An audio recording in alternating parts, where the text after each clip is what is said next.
Hola, muy buenas, soy Amatista y les doy la bienvenida a mi podcast, Relatos e Historia de Amatista.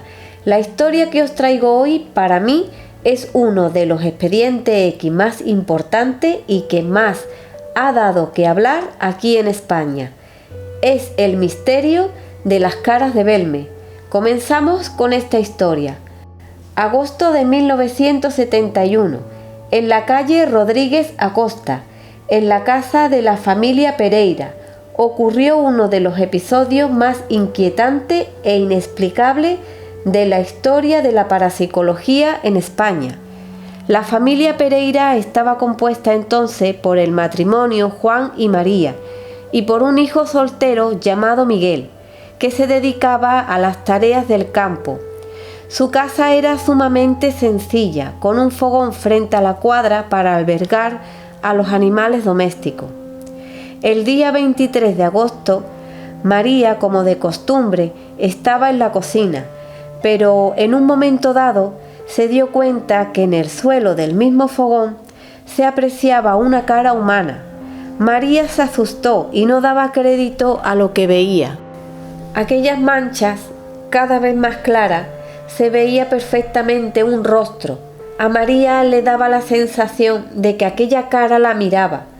Sobrecogida, llamó a los vecinos. Todos pudieron contemplar que efectivamente era un rostro humano, con una triste y extraña expresión, que con el tiempo la apodaron la pava.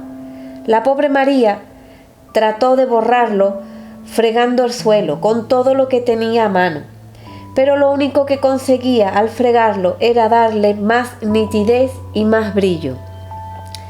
La gente empezó a visitar la casa y a hacer comentarios.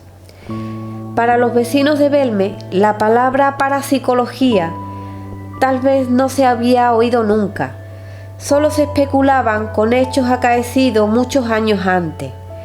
Pasados 2 o 3 días, aquella cara seguía allí mirando a todo aquel que entraba.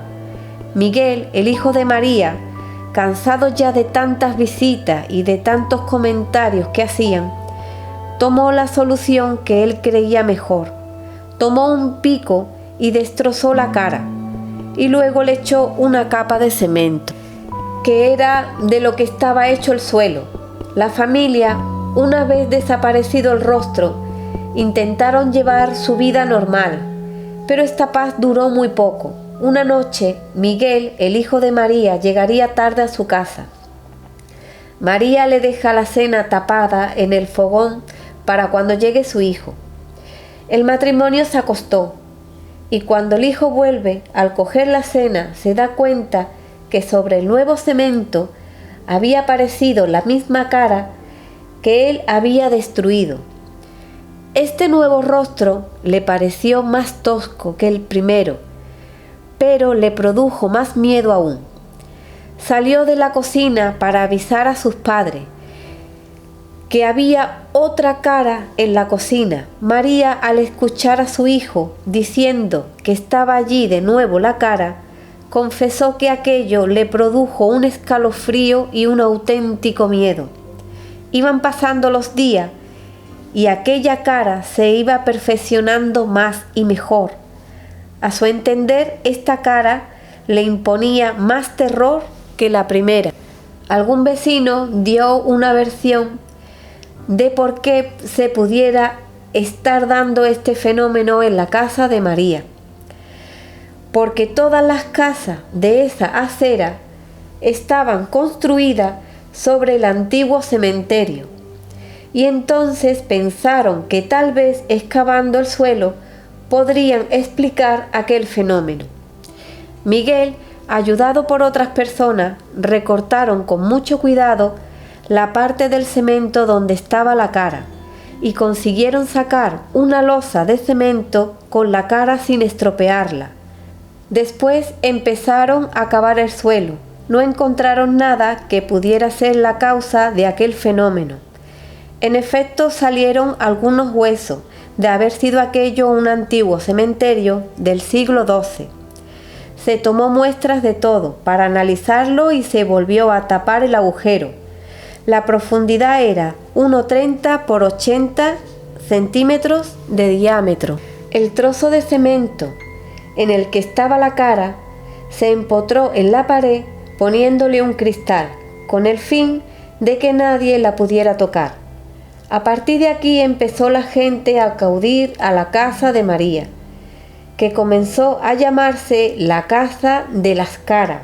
El 14 de septiembre, 4 días después de taparse el agujero que se había hecho, volvió a formarse en el mismo sitio otra cara nueva. Sus rasgos no eran tan expresivos y claros como los anteriores, pero podía verse claramente que era un rostro humano. 16 de septiembre, un periódico de Granada daba a conocer la noticia. Empezaron a llegar muchas personas al pueblo para visitar la casa de María. Cada uno daba una opinión de lo que podía ser aquel fenómeno. Tomó parte la prensa sensacionalista. Habían salido más caras.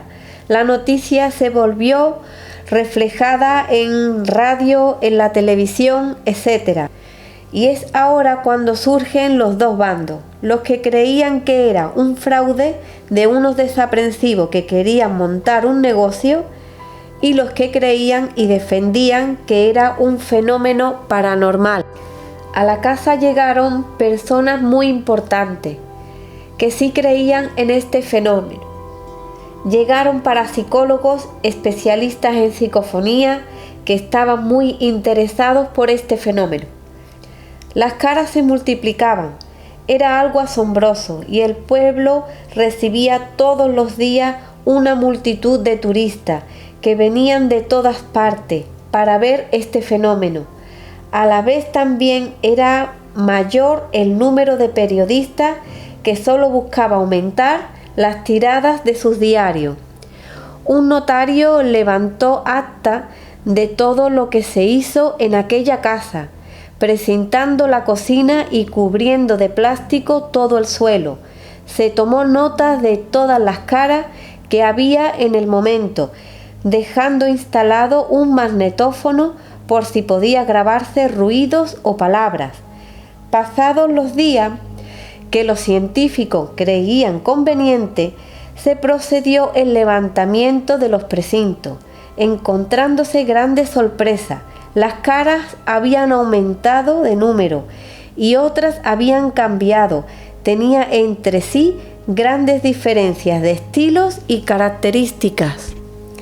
La cinta del magnetófono había captado una variada gama de voces extrañas.